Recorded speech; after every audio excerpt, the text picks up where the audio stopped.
Hello everyone, कैसे होंगे आप सब। आई होप कि आप सभी ठीक होंगे। बहुत सारे बच्चों की रिक्वेस्ट आई है, बहुत सारे कुछ स्पेशल स्टूडेंट्स हैं जो रिक्वेस्ट कर रहे हैं। रिक्वेस्ट क्या, मेरा काम ही ये है कि मैं आप लोगों की डायरेक्ट और इनडायरेक्ट वे में आपकी हेल्प करूं इन टीचिंग और लर्निंग प्रोसेस में, राइट। तो 10th क्लास के स्टूडेंट्स से they want revision of the chapter that are come in term 2। तो उसमें से आज मैंने जो चैप्टर सेलेक्ट किया कि मुझे लगता है कि बच्चों को प्रॉब्लम्स होंगी इस वाले चैप्टर में, that is the heredity and evolution. इस चैप्टर में कुछ ऐसा मैथमेटिकल होता है कि ट्रेड्स में हो जाते हैं गुम बच्चे और उनको पता ही नहीं लग पाता और वहां पर भी वो अपने मार्क्स को खत्म कर देते हैं। अब जो हम करेंगे इसमें कि आप कैसे फुल मार्क्स ले सकते हो, इसमें बेटा इस चैप्टर में कुछ नहीं है। आप हंसते खेलते हुए इस चैप्टर को बहुत इजीली कर सकते हैं। इसको लर्निंग की, इसको रिसाइट करने की आपको जरूरत नहीं है, इसको रटने की कोई जरूरत नहीं है, सिर्फ अंडरस्टैंडिंग अपनी बनाकर रखिए। ओके तो हेरिडिटी सबसे पहले हम समझेंगे हेरिडिटी एंड एवोल्यूशन है क्या। हेरिडिटी एक ऐसी टर्म है जिसके अंदर कुछ कैरेक्टर्स, कुछ क्या बहुत सारे कैरेक्टर्स, पेरेंट्स के कैरेक्टर्स पेरेंट्स से जनरेशन और जो उनके नेक्स्ट जनरेशन आते हैं उनके अंदर ट्रांसफर होते हैं, वो क्या कहलाती है, हेरिडिटी। एवोल्यूशन क्या है, evolution that is the modification in the genetic material of an organism, either mammals, amphibians, bacteria, whatever, right? We talking about the living organism. So first of all, heredity. Heredity यहाँ पर बहुत सारे terms हैं, one by one हम उनको discuss करेंगे। Heredity and next is variation. बेटा ये शॉर्ट ट्रिक्स है। ट्रिक्स भी क्या है, ये शॉर्ट मैं ब्रीफली आपको चैप्टर के बारे में बता रही हूँ, तो इस चैप्टर को बहुत इजीली आप कर सकते हैं। इस वीडियो को देखकर ही आपको रिवाइज हो जाएगा आपका। And next is genetics, right. Heredity, transmission of characters from parents to their offsprings, that is heredity. Clear, क्या है ये, यहां से ट्रांसमिशन होता है पेरेंट्स से उनके नेक्स्ट जनरेशन के अंदर कैरेक्टर्स का, राइट। आप इसको कैसे याद करेंगे कि भाई तुम्हारे अंदर कैरेक्टर कहां से आए, पेरेंट्स से आए। जब पेरेंट्स से कैरेक्टर्स आते हैं तो उसको हम क्या कहते हैं, उसको हम हेरिडिटी कहते हैं। Okay, next is the variations. Variations क्या होती है, जैसे आप भाई बहन हो और भाई बहन में क्या होता है, डिफरेंसेस होते हैं, बिल्कुल एग्जैक्ट कॉपी नहीं होते, एग्जैक्ट जीरोक्स कॉपी नहीं होते हैं, तो वो क्या कहलाती है, वेरिएशंस। तो that is differences between progenies.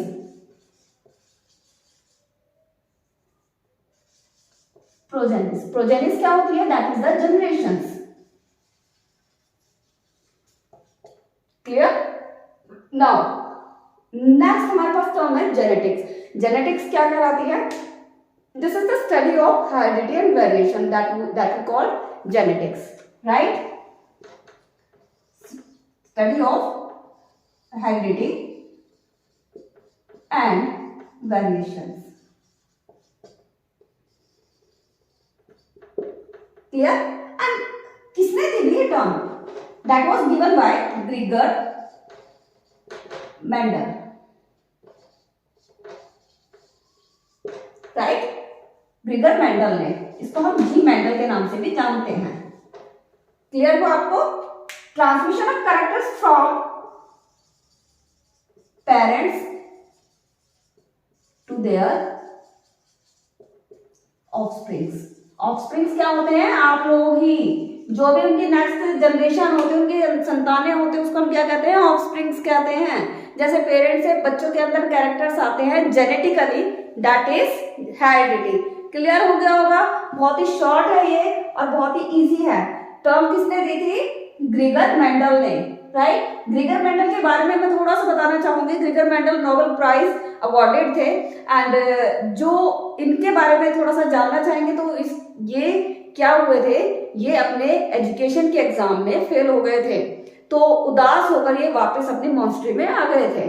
तो वहां पर इनके जो दिमाग था, देखिए इंटेलिजेंस ऐसा नहीं होता कि जो बच्चा पूरे मार्क्स लेता है वही इंटेलिजेंट होता है, नो। जिसका क्रिएटिव माइंड होता है और जो आंसर को एक स्मार्ट तरीके से देता है वो ही इंटेलिजेंट कहलाता है। And having a very good and very healthy IQ level, right. तो ग्रेगर मेंडल ऐसा नहीं था कि बहुत ही एडवांस स्टूडेंट थे और बहुत ही बढ़िया स्टूडेंट थे, नहीं, बट उनका जो IQ लेवल था वो अप टू द मार्क था। उन्होंने क्या किया कि वो मॉन्स्टर में घूम रहे थे, टहल रहे थे, जैसे आप लोग भी जाते होंगे, तो वहां पर उन्होंने क्या देखा कि गार्डन में पी प्लांट थे। अब कुछ पी प्लांट थे तो कुछ की टॉल हाइट थी और कुछ की शॉर्ट हाइट थी, क्लियर। तो उनके मन में क्यूरियोसिटी जगी कि भाई यहाँ पर जो पी प्लांट है उनकी टॉल हाइट क्यों है और उनकी शॉर्ट हाइट क्यों है, क्यों ये टॉल है और क्यों ये शॉर्ट है, राइट। तो ये क्यूरियोसिटी किसी के मन में भी हो सकती है। कभी कहा जाता है कि भी आपने कुछ भी क्वेश्चन पूछ लिया तो आपका स्टूपिड क्वेश्चन है, तो no any question will be stupid, clear. तो चले आगे। ग्रेगर मेंडल इन्होंने अपने मैथमेटिक्स और अपना लिविंग साइंस को इसके अंदर, जेनेटिक्स के अंदर पुट कर दिया। स्टैटिक्स भी इनका एक सब्जेक्ट रहा था, तो सारा इन्होंने ढांचा तैयार किया। बट जब इन्होंने डिस्कवरी एक्सपेरिमेंटली प्रूव कर दिया था कि ऐसी भी कोई चीज होती है जेनेटिक्स, तो इनकी बातों पर किसी ने विश्वास नहीं किया था। क्यों? क्योंकि इनके जो कंसेप्ट था, इनके जो एक्सपेरिमेंट्स थे वो फेल हो गए थे किसके आगे? डार्विन के आगे, क्योंकि उस टाइम पर डार्विन की थ्योरी पर ज्यादा एम्फसाइज किया जा रहा था, क्लियर। देखिए आगे जो हम बात करेंगे वो मेंडल्स ट्रेड के बारे में बात करेंगे, जिन्होंने एक्सपेरिमेंटली प्रूव कर दिया था कि 7 ट्रेड्स हैं जो आइसोलेट किए थे मेंडल ने पी प्लांट पर, राइट। उन्होंने पी प्लांट को ही क्यों यूज किया अपने एक्सपेरिमेंट के लिए, ये क्वेश्चन आपका 2 मार्क्स में आता है।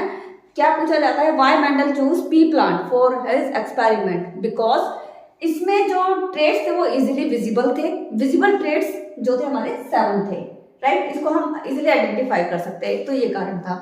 और उसका जो लाइफ साइकिल था पी प्लांट का वो बहुत ही शॉर्ट टाइम के लिए था, कि हमें एक शॉर्ट टाइम में बहुत सारी जनरेशन मिल सकती हैं, क्लियर, और इजीली अवेलेबल था, क्लियर। तो पी का जो पी प्लांट था, पी का जो नेम था साइंटिफिक, दैट इज पाइसम स्टाइगम। ये पूछ लिया जाता है 1 मार्क में, राइट। कि किस प्लांट के ऊपर मेंडल ने एक्सपेरिमेंट किया था, उसका नाम बताइए साइंटिफिक, और क्यों चूज किया था उसको। तो आप इजीली इसमें 2 मार्क्स ले सकते हो, क्लियर। अब बात आती है मेंडल्स ट्रेड, राइट। ट्रेड्स क्या होते हैं? That are the characters, morphological appearance of any organism that we call traits, clear. अब उन्होंने 7 ट्रेड्स कौन कौन से बताए थे, तो हम कहेंगे कि ये ट्रेड्स हैं, राइट। ये एक्सपेरिमेंटली उन्होंने प्रूव किए थे। कौन कौन से? Flower colour, pod colour, seed colour, stem height, flower position, pod shape and seed shape, clear. अब आते हैं ट्रेड्स। हमारे ट्रेड्स कैसे होते हैं? डोमिनेंट है और रिसेसिव है। डोमिनेंट ट्रेड्स कौन से होंगे? वो ट्रेड्स जो जनरेशन टू जनरेशन अपने आप को एक्सप्रेस कराते रहते हैं, राइट। अब कैसे पता लगेगा ये डोमिनेंट है, ये रिसेसिव है? डोमिनेंट ट्रेड्स क्या होते हैं कि वो, जैसे आपकी मदर का आई कलर ब्लू है, राइट, तो आपसे नेक्स्ट जनरेशन में आपकी बहन आई है, उसका आई कलर भी ब्लू है। आपकी बहन से जो नेक्स्ट जनरेशन आई उसका आई कलर भी क्या हो गया? ब्लू हो गया, राइट। उससे भी जो नेक्स्ट आई उसके का भी आई कलर कैसा हो गया? ब्लू हो गया, क्लियर। तो ये क्या कहलाया? ये कहलाया डोमिनेंट ट्रेड, जो जनरेशन टू जनरेशन अपने आप को एक्सप्रेस कराए, that we call dominant trait, clear. Recessive trait, they do not express in the next generation or in new generation. Either they pair with dominant trait, but they appear in the generation when they pair up with their similar forms. Right? वो मैं आगे बताऊंगी आपको, मे भी आपको ये समझ में नहीं आया होगा। अब यहाँ पर आते हैं जो ट्रेट्स हमने उनको सेग्रीगेट कर रखा है कि वो रिसेसिव कौन सा, डोमिनेंट कौन सा है। जो फ्लावर कलर थे भाई पर्पल ही क्यों लिया हमने, व्हाइट क्यों नहीं लिया? क्योंकि जब मेंडल ने एक्सपेरिमेंटली प्रूव किया था तो जो जनरेशन आ रही थी उनके जो फ्लावर कलर थे मोस्टली कैसे थे? पर्पल थे, क्लियर। और कुछ के क्या थे? व्हाइट थे। तो ये किस में हो गया? ये रिसेसिव जीन के अंदर हो गया। पोड कलर हमारा कैसा था? ग्रीन और येलो। तो मोस्टली जो पोड कलर थे वो कैसा था? ग्रीन कलर थे और कैसे थे? येलो। नेक्स्ट था seed colour, yellow and green, right. यही आपको पेयर रखने हैं इसमें, इसके अलावा आपको कुछ नहीं करना है इसमें। Stem height, tall and dwarf, कि हमने लेट्स सपोज कि हमने कितने सीड्स सॉ की, हमने 40 सॉ की, क्लियर। अब उसमें से जो 25 थी सीड्स, उनकी हाइट कैसे रही, टॉल रही, क्लियर, टॉल हाइट रही। तो इट मीन्स कि जो मोस्टली जो सीड्स हमने सॉ की थी उसमें 25 थी, तो कितनी हाइट रही, टॉल रही। तो इसलिए हमने क्या कहा, उसके बिहाफ पर हमने कह दिया जो टॉलनेस के लिए जीन है वो क्या है, डोमिनेंट ट्रेट की तरह एक्ट कर रहा है। Okay, next is the flower position axial and terminal, right, axial flower and terminal flower. अब पोड शेप क्या होती है, देखिए पोड शेप में इसमें बच्चे थोड़ा सा कंफ्यूज हो जाते हैं। पोड होती है जो मटर की फली होती है पूरी, उसको क्या कहते हैं हम, पोड कहते हैं, राइट। ये अंदर क्या है, ये सीड्स हैं, पी सीड्स है, राइट। ये कंप्लीट क्या है, pod, and these are the seed, clear. अब सीड शेप, अब सीड की शेप कैसी है, या तो बिल्कुल राउंड होगी या फिर थोड़ी सी रिंकल्ड होगी।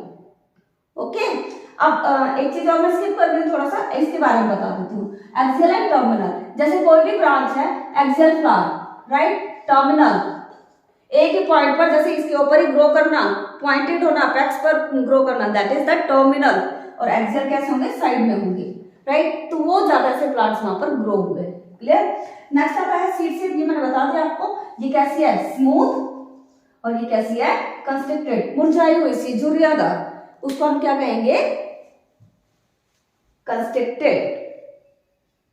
ओके ओके फ्रेंड्स और बच्चों, जो हमारा नेक्स्ट रहेगा मेंडल्स लॉ ऑफ इनहेरिटेंस, कि मेंडल ने कुछ लॉज बनाए थे और कुछ लॉज दिए थे। वो हमारे 3 लॉज थे, law of dominance, law of segregation, law of independent assortment, right. तो सबसे पहले हम लॉ ऑफ डोमिनेंस की बात करेंगे। लॉ ऑफ डोमिनेंस है कि जैसे नाम से ही इंडिकेट हो रहा है, डोमिनेंस ही दिखाना, ऐसा लॉ जिसमें कुछ ट्रेड्स क्या दिखाते हैं, डोमिनेंस ही दिखाते हैं। तो according to this law, some traits they are show dominancy in the generation that we call law of dominance। अब कैसे पता लगेगा कि भी डोमिनेंट है, जैसे कि हमने 7 ट्रेट्स में दिया था कि बहुत सारे बच्चे ये पूछते हैं मैडम ये पता कैसे लगेगा ये डोमिनेंट ट्रेट है, ये रिसेसिव है। तो आपको जब मैंने आपको 7 ट्रेट्स बताए हैं, जहां पर मैंने डोमिनेंट लिखा है या मैंने आपको रिसेसिव बताए हैं, उसके अकॉर्डिंग ही वो क्या होंगे, डोमिनेंट एंड रिसेसिव ट्रेट्स होंगे, राइट।